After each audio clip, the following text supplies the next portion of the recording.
Of course, Eric Holder, who is a 29-year-old man who confronted Hussle earlier that day, was arrested and charged with murder 2 days later. And Holder was found guilty on first-degree murder for Nipsey Hussle's life as of July 6, 2022.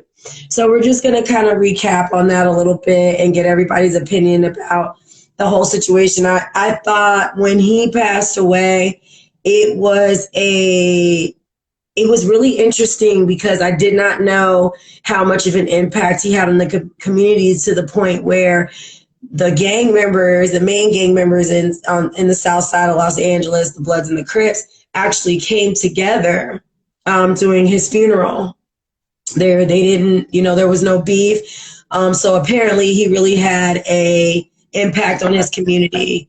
So it's really sad because I believe that day he was doing a photo shoot with his son, and it's unfortunate when things like this happen to people. And I do also know that he was working on dropping like a documentary about Dr. Sebi and some of his teachings. He was doing a lot of soul searching, trying to, become a better man and do better for his community and his family.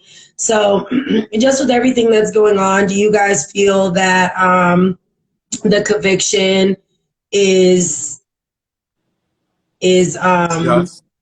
Yeah, just. Do you think it was just, and why do you guys think it took so long for them to try to do this conviction? This was 3 years ago. I'm not understanding that. So anybody that might know a little bit more about this, you can comment on the topic, but I'm going to go ahead and let my co-hosts as well chime in. So we'll go ahead and start with you, Kenyatta, and get your opinions on it. And do you guys, this is just a question I kind of want to play devil's advocate a little bit, but do you guys ever think that maybe he was kind of being watched for a period of time, and or do you think once he started making different types of moves as far as entrepreneurship, starting to learn a bit more about business wise and starting to educate people about how they can become successful financially on their own and things of that nature, do you think that can sometimes make a black man a target when they come from I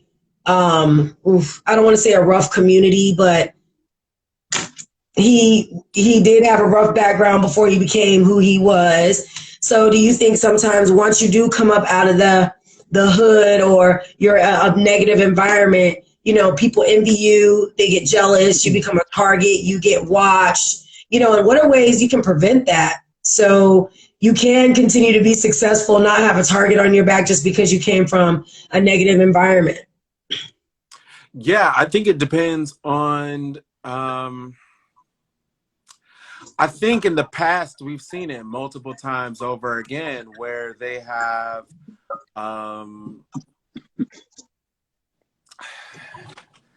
they've kind of, I'm trying to find the right words. They've seen a figure who has the ability to be able to do great things for the community, right? Right. So,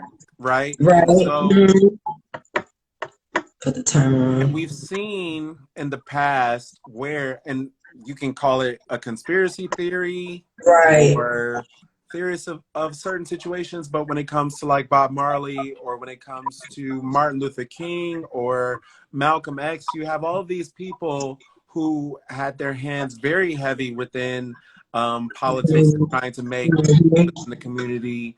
And because of how heavy, or how the type of impact that they may have had, right, it leads you to believe that they can only have been stopped by one common denominator, and that tends to be people who are against that, right? Who are against building up the community and infusing,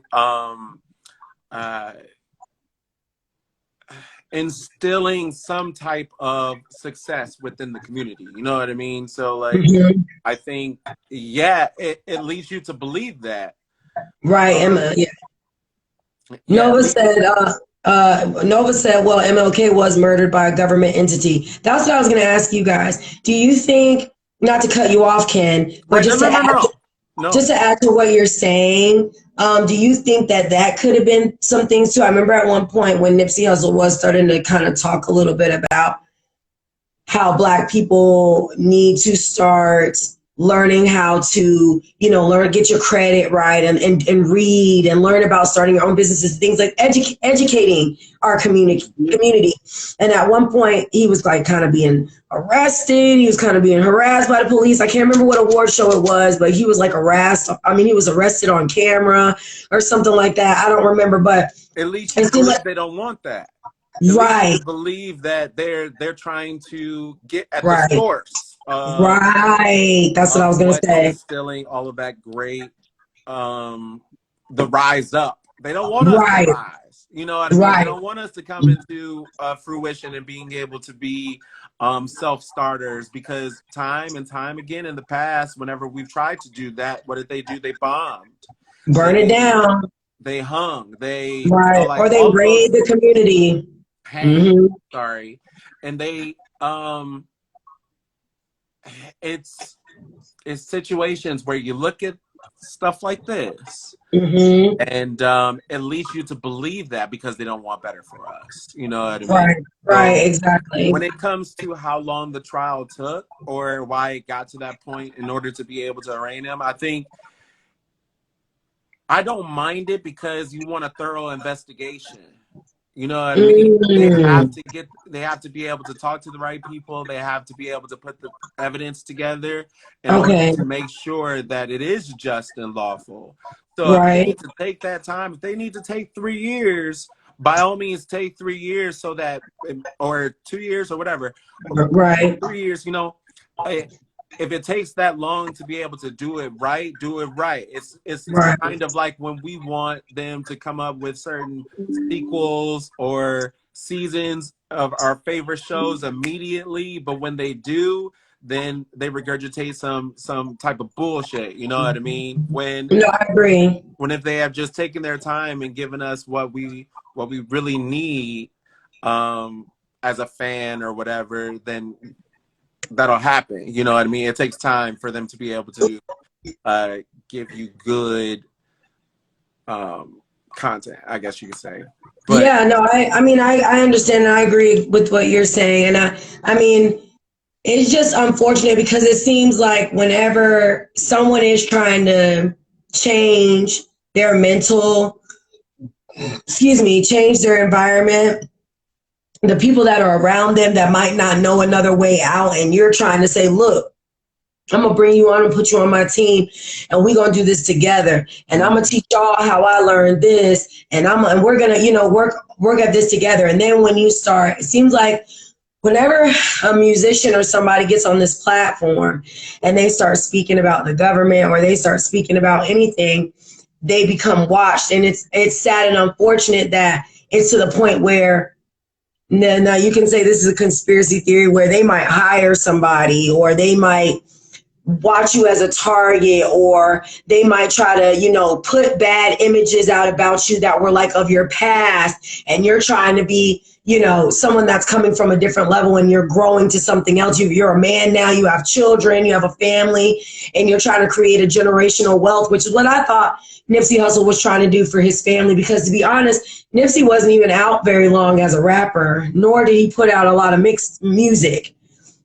His popularity became from his entrepreneurship and the things that he was doing in his community. When he passed away, what's funny?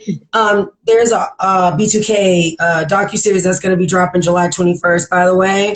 And they actually mentioned him in the docuseries, talking about how it was such a standstill for people in the community of LA because he had such an impact, which was surprising to me.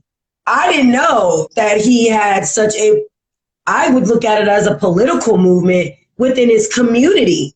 So it just leads me to think that maybe he was being watched more than not just the negatives in his neighborhood. Because some of us might just see him as, oh, he was a rapper. But I'm sorry, but sometimes the government pays attention more to what you got going on in your daily existence than what you got going on as a celebrity. I wanted to shout out Brittany. Be like Brittany. Hey. She's a childhood friend of mine, Hi, Brittany. and my best friend, really. And so Hi. she says, Cheers to you, Brittany. Cheers, Brittany. Thanks for coming on the show and commenting. What'd she say? she said how they were taken can be debated for centuries to come, but we know why certain monumental figures are eternally silenced. Exactly. Very well put, honey. Thank you so much for that comment.